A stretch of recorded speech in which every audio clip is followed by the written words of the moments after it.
Hello, unique schooling এর আরেকটি নতুন ক্লাসে তোমাদের স্বাগতম। আমরা গত ক্লাসগুলোতে এলিমিনেটিং বাই আরবিট্রারি কনস্ট্যান্টের মাধ্যমে কিভাবে একটা পার্শিয়াল ডিফারেনশিয়াল ইকুয়েশন ফর্ম করতে পারি সেটা দেখতেছিলাম। তারই ধারাবাহিকতায় আজকে আরেকটা নতুন এক্সাম্পল থেকে আজকের ক্লাসটা আমরা শুরু করতেছি। দেখো আমাদের এক্সাম্পলটা এখানে কি বলা আছে, find the partial differential equation of all planes which are at constant distance K from origin.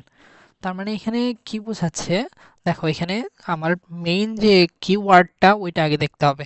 Find the partial differential equation, এটা তো আমাকে পিডিটা বের করতে বলছে, এটা আমাকে বের করতে হবে। অফ অল প্লেনস, যতগুলা কি তল আছে, which are at constant distant K from distant K from origin.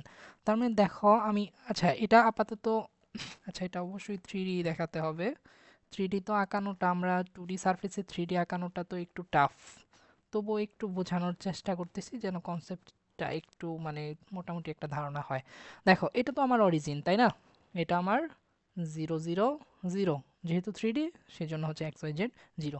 তাহলে দেখো তো এখানে একটা প্ল্যান থাকতে পারে, মানে অবভিয়াসলি এটা কিন্তু একটা, প্ল্যানটা তো 2D, কিন্তু এটা আছে কোথায়? আমার 3D স্পেসে আছে, তাই না? এরকম 3D স্পেসে একটা প্লেন আছে, তাহলে এই প্লেনের ডিস্টেন্স হচ্ছে কে। এরকম এইখানে প্লেন থাকতে পারে, এরকম প্লেন থাকতে পারে, এরকম অসংখ্য প্লেন থাকতে পারে, তাই না? মানে ডিস্টেন্সটা হবে, প্রতিটার ডিস্টেন্স হবে আমার অরিজিন থেকে কে, এরকম অসংখ্য প্লেন হতে পারে। এই প্লেনগুলার একটা যে কমন একটা ইকুয়েশন থাকবে, তাই না? একটা জেনারেল যে ইকুয়েশনটা, ওই ইকুয়েশনটা আমাকে পার্শিয়াল ডিফারেনশিয়াল ইকুয়েশনের মাধ্যমে প্রকাশ করতে বলা হয়েছে। আচ্ছা চলো দেখি আমরা। আই হোপ সলিউশন দেখলে আরো ক্লিয়ার হয়ে যাবে।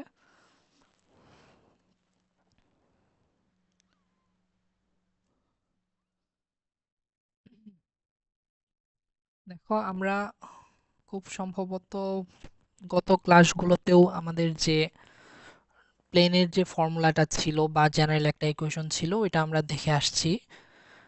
তাহলে দেখো প্লেনের আমার যে নর্মাল ফর্মটা কি ছিল, normal form, normal form of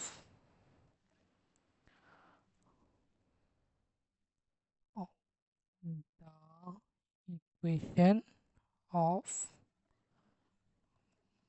plane, এটার ইকুয়েশনটা কি ছিল? ইকুয়েশনটা হচ্ছে আমরা ধরে নিচ্ছি এল এক্স, এটা তো এল, যে কোনোটা আমরা একটা ভ্যারিয়েবল বা কনস্ট্যান্ট ধরে নিতে পারি। এগুলা এল এম গুলা মেইনলি আমাদের দেখো এই পরিচয়গুলো আমরা পরে বলি, আমরা আগে জেনারেল ফর্মটা লিখি। এটা হচ্ছে L X M Y plus N Z. X Y Z কেন নিলাম? কারণ এটা আমরা তো বললাম যে এটা একটা 3D স্পেসে, তাই না? দেখো এই এল এম এন এর পরিচয়টা কি? এখানে আমার এল এম এন এর পরিচয়টা হবে ডিরেকশন কোসাইন। আমরা ফিজিক্সে নিশ্চয়ই ডিরেকশন কোসাইন পড়ে আসছি। ডিরেকশন কোসাইনটা কি? ডিরেকশন কোসাইনটা হচ্ছে আমার যে, দেখো ওই যে কোনো একটা ভেক্টর এক্স ওয়াই জেড অক্ষের সাথে যে কোণটা উৎপন্ন করে তার কজ এল সবগুলার বর্গের যোগফলটা কি হয়? 1 হয়। এটাকে তো আমরা সিম্পলি ডিরেকশন কোসাইন বলতেছি, তাই না? এখানে তাহলে এল এম এনটা কি? এন হচ্ছে আমার ডিরেকশন কোসাইন, ডিরেকশন কোসাইন। এই ডিরেকশন কোসাইন নিয়ে কিন্তু আমাদের যে ইন্টিগ্রেশন যে কোর্সটা ছিল বা ইন্টিগ্রেশন পার্টটা ছিল ওইটাতে কিন্তু এগুলা নিয়ে আরো ডিটেলস বলা হয়েছে। এখানে যেহেতু এটা আমাদের আলোচ্য বিষয় না, আমরা ওই দিকে যাচ্ছি না, কারণ ওইটা একেবারে আলাদা একটা টপিক। আর এটা ডিরেকশন কোসাইন, আমরা এল এম এন এর পরিচয়টা বললাম। আর ডিটা কি? ডিটা তো আমাকে বলে, ডিটা হচ্ছে এখানে, ডি কে আমরা বলছি perpendicular distance from the origin, মানে লম্ব দূরত্ব অরিজিন থেকে, হ্যাঁ।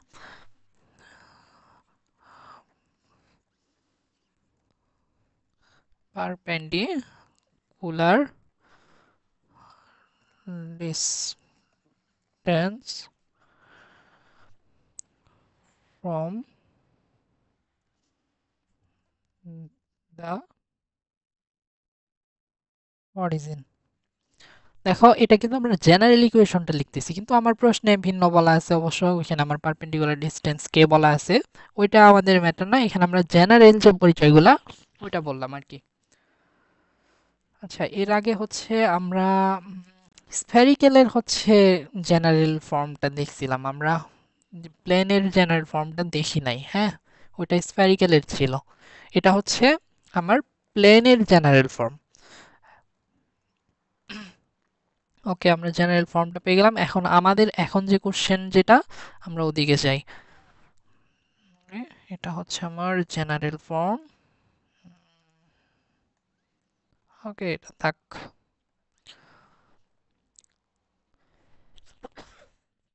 দুঃখিত। দেখো জেনারেল ফর্মটা আমরা কি পেলাম, জেনারেল ফর্মটা এল এক্স এম ওয়াই প্লাস হচ্ছে এন জেড ইকুয়াল, এখানে আমার কি হবে, এখানে কিন্তু আমার পারপেন্ডিকুলার ডিসটেন্স দেওয়া আছে কে, তাহলে তো আমার এখানে কে নিতে হবে, তাই না? তাহলে আমরা কি বললে একটু আগে কিন্তু আমরা ডিরেকশন কোসাইনের যে ডেফিনেশন ওইটা কিন্তু বলছি, তাহলে এখানে এল এম এন যদি ডিরেকশন কোসাইন হয়, তাহলে relation between between direction direction cosine, এটা কি ছিল আমাদের, ডিরেকশন কোসাইন্স আর L square M square N square equal 1, এটা তো একটু আগেই বললাম, তাই না? তাহলে দেখো তো এখানে যদি আমি যে কোনো একটার মান বের করি, তাহলে এটা কি হচ্ছে, ধরো আমরা n এর মানটা নিচ্ছি, n এর মানটা যদি নেই, এটা আমার হোল রুট আবার হবে 1 minus L square minus M square, right? এটাই তো হওয়া উচিত। তাহলে কেন এটা আমরা করলাম, কারণ হচ্ছে এখানে আমরা তিনটা ভেরিয়েবল রাখবো না, আমরা দুইটা ভেরিয়েবলে আনবো। কারণ এত দিন আমরা যতগুলা করছি সবগুলা কিন্তু আমরা মেনলি দুইটা ভেরিয়েবলই আনছি, দুইটা আননোন দুইটা ভেরিয়েবল, তাই না? অবশ্য আমাদের এর বাইরেও ছিল, ব্যতিক্রমও ছিল, কিন্তু আমরা দুইটাতে আনার ট্রাই করি, ওইটাই আমাদের জন্য বেশি কনভিনিয়েন্ট হয়। তাহলে দেখো তো এখন যদি আমি ইকুয়েশনে এটাকে বসাই, তাহলে এখানে ভ্যালুটা আমি কি পাচ্ছি, এল এক্স এম ওয়াই, এন এর মান তো আমরা পাইছি, এন এর মান কি পাইলাম, 1 L square minus M square Z equal K. Okay, তাহলে এটাকে আমরা 1 নং ইকুয়েশন রাখতেছি, এটাকে যদি 1 নম্বর ইকুয়েশন রাখি, ওকে এটা থাক। এখন এখানে আমরা কি করতে পারি, দেখো নাম্বার অফ আরবিটারি কনস্ট্যান্ট এখন কয়টা আছে, নাম্বার অফ আরবিটারি, সরি এখানে মনে হয় আমরা ভ্যারিয়েবল বলে ফেলছি, এখানে আমার আরবিটারি কনস্ট্যান্টটা হচ্ছে আমার দুইটা, একটা হচ্ছে এল আর একটা এম থাকতেছে, আমরা এনটাকে কিন্তু ভ্যানিশ করে ফেলছি, তাই না? এখানে আমরা দুইটা আরবিটারি কনস্ট্যান্ট নিলাম, এর আগে আমাদের আরবিটারি কনস্ট্যান্ট কয়টা ছিল, জেনারেল ইকুয়েশনে তিনটা ছিল, এল এম এন, কিন্তু আমরা এটা দুইটাকে কনভার্ট করলাম। আরবিটারি কনস্ট্যান্ট আছে দুইটা, আর নাম্বার অফ ইন্ডিপেন্ডেন্ট ভ্যারিয়েবল কয়টা আছে, দুইটা আছে, এক্স আর ওয়াই হচ্ছে আমার ইন্ডিপেন্ডেন্ট ভ্যারিয়েবল।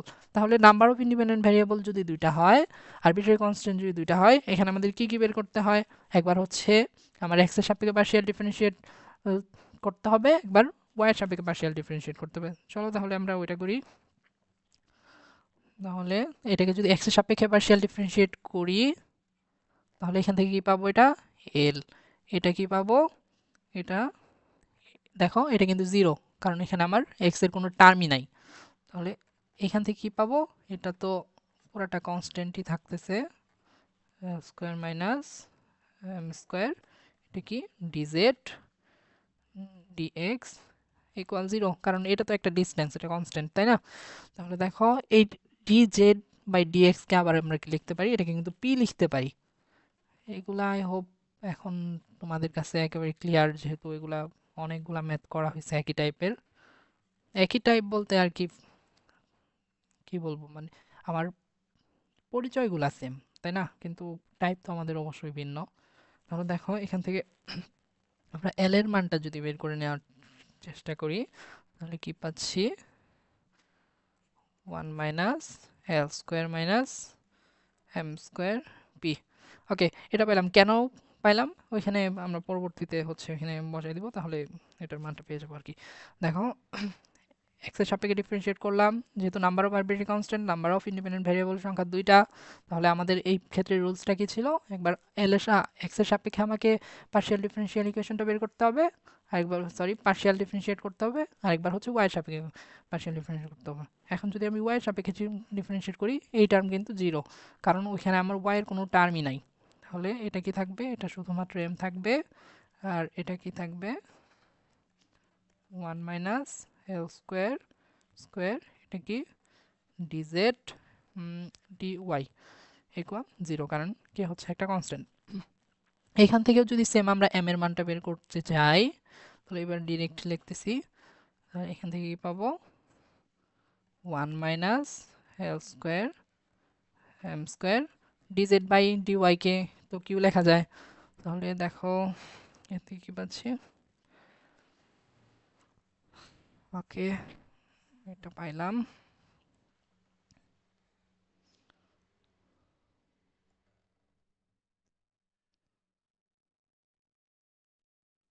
ওকে, দেখো এবার একটা জিনিস এখানে একটা কাজ করা যায়, দেখো তো আমাদের এই দুইটা ইকুয়েশনে যদি তাকাই, এখানে কি কিছু সিমিলারিটিস দেখতে পারতেছি আমরা। এখানে সিমিলার আমার পার্টটা কোনটা, minus whole root over 1 minus L square minus M square, এটা কিন্তু সেম। তাহলে আমরা একটা কাজ করতে পারি না, এই একটা ইকুয়েশনকে আরেকটা ইকুয়েশন দিয়ে আমরা ডিভাইড করে দিতে পারি। ধরো এটাকে আমরা 2 নাম্বার ধরে নিচ্ছি, এটাকে 3 নাম্বার ধরে নিচ্ছি। তাহলে আমরা যদি 2 নাম্বারকে যদি 3 নাম্বার দিয়ে ভাগ দেই, আমাদের টার্গেট কি, টার্গেট হচ্ছে আমরা এখানে যে আরবিট্রারি কনস্ট্যান্টটা আছে ওইটাকে আমরা রাখবো না, মানে এল আর এম কে আমরা এলিমিনেট করব। এটাই তো আমার লাস্ট পর্যন্ত টার্গেট, তাই তো? কারণ এখানে আমার টপিকটাই হচ্ছে বাই এলিমিনেটিং আরবিট্রারি কনস্ট্যান্ট, এটা তো এমনিতেই বোঝা যাচ্ছে। তাহলে এই 2 নাম্বারটাকে যদি 3 নাম্বার দিয়ে ভাগ দেই, তাহলে এটা কি পাবো, এল বাই এম, এটা তো চলে যাবে, এই পার্টটা চলে যাবে, তাহলে এটা কি পি বাই কিউ, রাইট? এটাই তো হওয়া উচিত। তাহলে দেখো এখনো কিন্তু আমাদের আরবিট্রারি কনস্ট্যান্টকে আমরা রিমুভ করতে পারি নাই, এখানে এলও আছে এমও আছে, তার মানে এখনো কিন্তু আমাদের কাজ কমপ্লিট না। তাহলে যেহেতু কাজ যেহেতু কমপ্লিট না, এখন আমাদের টার্গেট হচ্ছে এল আর এমটাকে আমরা কিভাবে সরাতে পারি। চলো দেখি, চেষ্টা করে দেখি আমাদের মেইন ইকুয়েশনটা কি ছিল। মেইন ইকুয়েশনে আমরা দেখো এখানে কিন্তু আমরা এল আর এম এর মানটা বের করে নিছি, দেখি আমরা মেইন ইকুয়েশনে এল আর এম এর মানটা বসাই। তাহলে মেইন ইকুয়েশনটা ছিল L X plus M Y, এল এর মান আমরা কি পাইছি, এল হচ্ছে minus 1 minus L square minus M square, সাথে আমার গুণ আছে এক্স, এটা কি পাইছি, এম এর মান পাইছি হচ্ছে 1 minus L square minus M square, এটাই তো পাইছি। ওকে, তাহলে এটার সাথে ছিল ওয়াই, আর দেখো এন এর মান কিন্তু আমরা পাইছিলাম এই যে ইকুয়েশনে বসাই আমরা ওইটা বাদ দিই।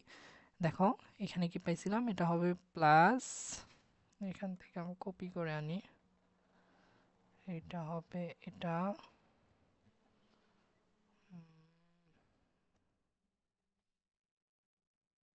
ওকে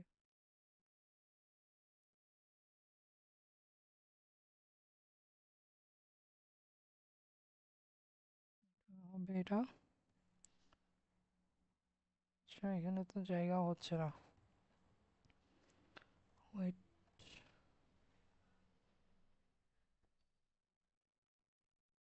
শিট,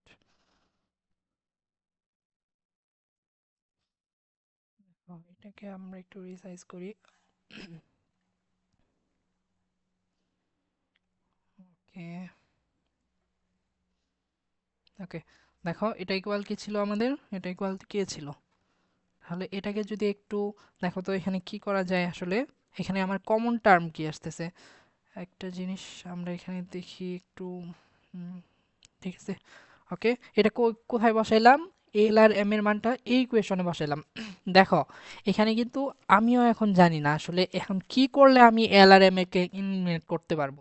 এখানে আমি তো বলছি, একটা কথা বারবার বলা হয়েছে, এখানে জেনারেল রুলটা কতটুকু, জেনারেল রুল হচ্ছে তোমাকে দেখতে হবে এখানে আরবিট্রারি কনস্ট্যান্ট কয়টা, নাম্বার অফ ইন্ডিপেন্ডেন্ট ভ্যারিয়েবল কয়টা, যদি সেম হয়ে যায় তখন তোমাকে একবার এক্স এর সাপেক্ষে ডিফারেন্সিয়েট করতে হবে, পার্শিয়াল ডিফারেন্সিয়েট করতে হবে, একবার ওয়াই এর সাপেক্ষে করতে হবে। এতটুকুই কিন্তু আমার জেনারেল রুল। এরপর একটা ফর্ম আসবে, ওই ফর্মের পর কিন্তু তোমার আর কোনো জেনারেলাইজড রুল নাই যে এটা করলেই তুমি এগুলাকে আরবিট্রারি কনস্ট্যান্ট মুক্ত করতে পারবা। এখন পুরোটাই হচ্ছে নির্ভর করবে তোমার ক্যালকুলেশনের উপর। এখানে কারোর ক্যালকুলেশনের সাথে কারোরটা নাও মিলতে পারে। হ্যাঁ, তোমার টার্গেটটা হচ্ছে এখানে আরবিট্রারি কনস্ট্যান্টকে রিমুভ করা। এখন তুমি এটা যে ওয়েতে করতে পারো। তাহলে দেখো এখানে আমি কি করলাম, দেখো এখানে এল এম এন অনেক কিছুই ছিল, কিন্তু এখানে যখন আমি 2 নাম্বারটাকে 3 নাম্বার দিয়ে ভাগ দিলাম, এখানে কিন্তু ইকুয়েশনটা অনেক ছোট হয়ে গেল। ছোট হলো ঠিক আছে, কিন্তু আমি কিন্তু আরবিট্রারি কনস্ট্যান্টটা রিমুভ করতে পারি নাই।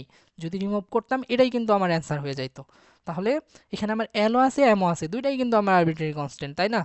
তারপর আমরা ট্রাই করতেছি এই যে এল আর এম এর যে মানটা পাইলাম এটাকে এই যে ইকুয়েশনে বসায় দেওয়ার জন্য, দেখি এখান থেকে কিছু করা যায় কিনা।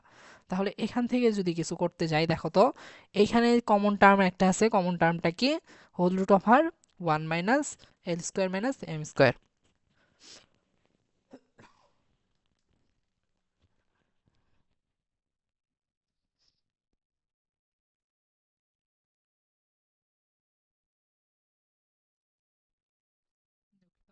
দেখো এখানে এই টার্মটা হচ্ছে কমন আছে, তাহলে এইটা থেকে আমরা প্রতিটাতেই আলাদা আলাদাভাবে না রেখে দেখি এটাকে একটু আমরা সেপারেট করার ট্রাই করি। এটাকে যদি সেপারেট করতে চাই তাহলে দেখো তো ইকুয়েশনটা মেইনলি আমাদের কি হচ্ছে, ইকুয়েশনটা হচ্ছে মাইনাস এক্স, দেখো এখানে আরেকটা টার্ম আমাদের থাকা উচিত, পি এক্স কি আমাদের ছিল দেখি। আচ্ছা এখানে দেখো একটা জিনিস আমরা একটু মিস্টেক করে ফেলছি, এখানে এল এর মান কিন্তু এখানে একটা পি ছিল, আমরা পিটা লিখি নাই, এটা পি ছিল, এখানে একটা কিউ ছিল, তাই না? এখানে একটা কিউ ছিল, দেখো। তাহলে দেখো তো এখান থেকে যদি কমন নেই তাহলে এটা কি থাকতেছে, minus X P minus Q Y. এখানে কি থাকতেছে, এখানে তো যা থাকার এখানে শুধুমাত্র জেড আছে, এখান থেকে এটা কমন নিয়ে আবার ওই পাশে হচ্ছে ডিভাইড করে দিলাম। তাহলে এটা যদি ডিভাইড করে দেই, কারণ আমরা প্রত্যেকটার সাথে এই টার্মটা রাখতে চাইতেছি না, একটু সিম্পলিফাই করতে যাচ্ছি, সেই জন্য কোনো সমস্যা নাই তো, তাই না? এত একটা টার্ম সবগুলো একসাথে রাখার চেয়ে একটাতে নিয়ে গেলাম, তাহলে আগেরটার চেয়ে কিন্তু এটা মানে মোর সিম্পলিফাইড ফর্ম, তাই না? তাহলে দেখো এতটুকু পাইলাম। এখন দেখো একটা জিনিস, আমাদের জেডটাকে কিন্তু একটু অন্যরকম মনে হচ্ছে। এখানে আমার পি একটা পার্শিয়াল ডিফারেন্সিয়াল একটা ফর্ম আছে, যেহেতু পি ইকুয়াল আমার পি ইকুয়াল কি ডিএক্স ডিজেড বাই ডিএক্স, এখানে একটা আছে, কিন্তু জেডটা দেখো এখানে আমার কিন্তু এটা সেপারেট আছে, তাই না? তাহলে দেখি আমরা জেড এর মানটা বোঝার, আবার দেখো এই দুইটা মাইনাস আছে, তাহলে আমরা একই চিহ্ন যদি আনতে যাই তাহলে এখানে কি করতে পারি, আমরা জেড ইকুয়াল লিখতে পারি, দেখো জেড ইকুয়াল কি লিখতে পারি এখানে এক্সপি, কারণ ওই পাশে আমরা নিয়ে গেলাম ওয়াই। আচ্ছা এটাকে আমরা একটু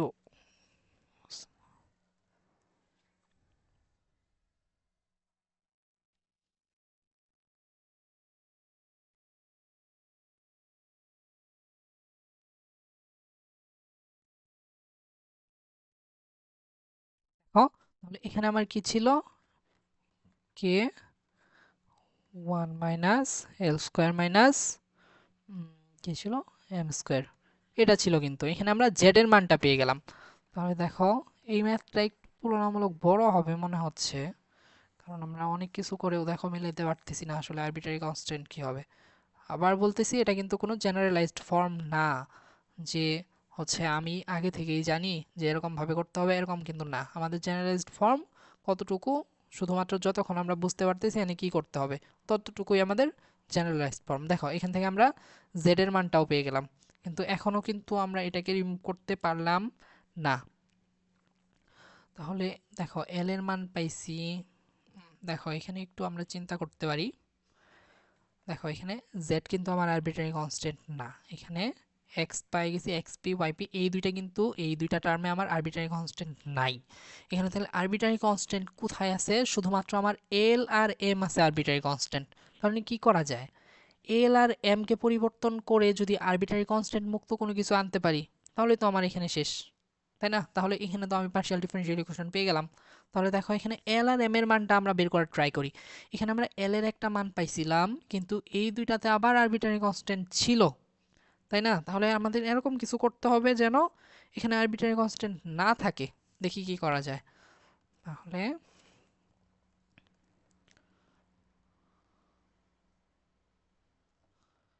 এল এর একটা মান পাইছিলাম আমরা। দেখো এল এর মানটাকে যদি আমি দুই পাশে স্কোয়ার করে দেই তাহলে কি হবে, দুই পাশে স্কোয়ার করে দিলে স্কোয়ার মাইনাস এম স্কোয়ার, এটা কি ছিল, পি ছিল, তাহলে পি স্কোয়ার। দেখো এম এর মানটাকেও ঠিক একই কাজ করি, এম স্কোয়ার, এটা কি পাবো,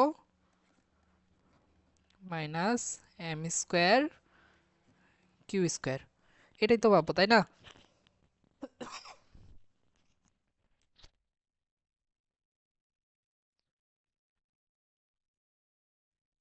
তাহলে দেখো এল আর এম এর মানটা পেয়ে গেলাম। এখানে আরো কি করা যায়, এখানে আরেকটা কিছু করা যাবে। আমাদের কি লাগবে এখানে দেখো তো, আচ্ছা এখানে দেখো আমাদের এল স্কোয়ার, এখান থেকে যদি আবার মাইনাসটা কমন নেই তাহলে কি থাকতেছে, L square plus M square. আচ্ছা এল স্কোয়ার প্লাস এম স্কোয়ারকে দুইটাকে যদি আমি একসাথে রিমুভ একটা মানে আনতে পারি, তো আমার মেইন টার্গেট কি এখন আমি বুঝতেছি। দেখো এখানে অনেকগুলা টার্ম আমার আরবিট্রারি কনস্ট্যান্ট মুক্ত হয়ে গেছে, শুধুমাত্র এখানে এল আর এম আছে। এখানে এল আর এম কে আমার রিমুভ করতে হবে, তাহলে এল স্কোয়ার প্লাস এম স্কোয়ার যুক্ত টার্ম আনা যায় কিনা দেখো, এখান থেকে কিন্তু আমরা বুঝে ফেলতে পারতেছি। কিন্তু দেখো এখানে আমি এল স্কোয়ার আনতে পারছি, এম স্কোয়ার আনতে পারছি, তাহলে দুইটাকে আমি যোগ করে দিতে পারি। তাহলে দুইটাকে যদি যোগ করে দেই তাহলে ব্যাপারটা কি হয়, দেখো এল স্কোয়ার প্লাস এম স্কোয়ার, তাহলে দেখো তো কি হচ্ছে, এখানে যদি আমি হিসাব টিসাব করে ফেলি তাহলে দেখো এটা কি হবে, এটা স্কোয়ার প্লাস এটা স্কোয়ার, দুইটা এখানে দুইটার মধ্যে কিন্তু আবার একটা কমন টার্ম আছে, one minus L square minus L square minus M square, এটাকে আবার কমন নিতে পারি যোগ করে, তাই না? এক ডিরেক্ট করে দিচ্ছি যেহেতু ম্যাথটা এমনিতেই বড় হচ্ছে। স্কোয়ার, এটা কি থাকবে, P square plus Q square, এটাই তো, এটা তো সিম্পল যোগ। তাহলে দেখো আমরা কিন্তু এখনো এটাকে আরবিট্রারি কনস্ট্যান্ট মুক্ত করতে পারলাম না, কারণ এখানে আবার কি থাকতেছে, আমাদের ডান পাশে কিন্তু তবুও এল আর এমটা থেকেই যাচ্ছে। দেখো এটা নিয়ে আরেকটু কাজ করার চেষ্টা করি আমরা, তাহলে এটাকে কি করা যায় আসলে। আচ্ছা দেখি এখান থেকে আমি মাইনাসটা কমন নেই, L square plus M square P square plus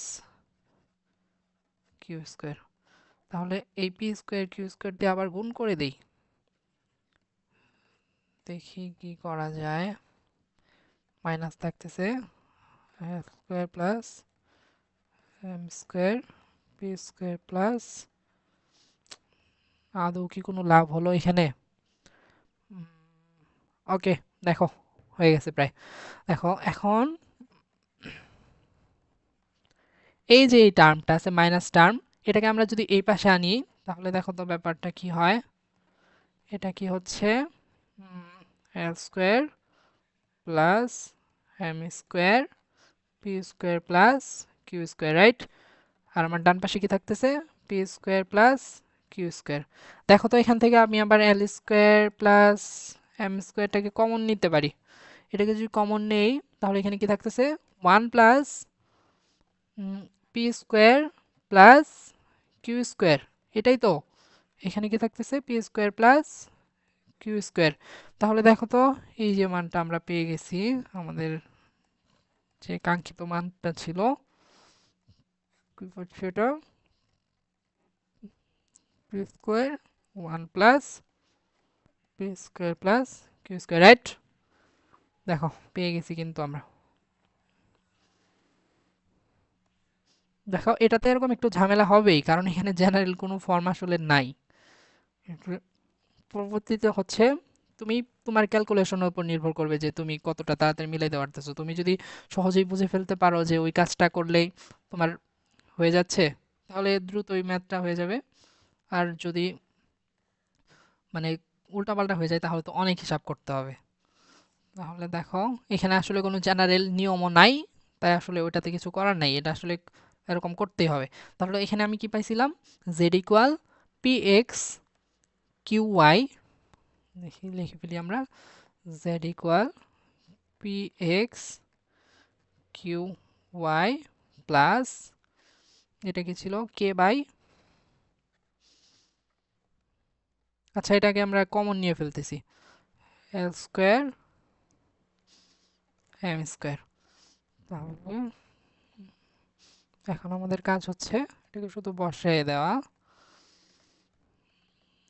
দেখো এখানে একটা কিন্তু ভ্যালু পাইছি, এল স্কোয়ার এম স্কোয়ারের কি value, P square plus Q square 1 plus P square Q square. দেখো এটাকে চাইলে আমরা একটু সিম্পলিফাইড করতে পারি, সিম্পলিফাইড ফর্মে আনতে পারি। আনবো, আনার কোনো দরকার আছে? আচ্ছা দেখো এখানে একটু লসাগু করে দিতে পারি।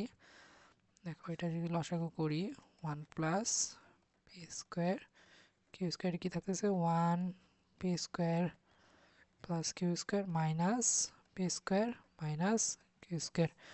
তাহলে আমাদের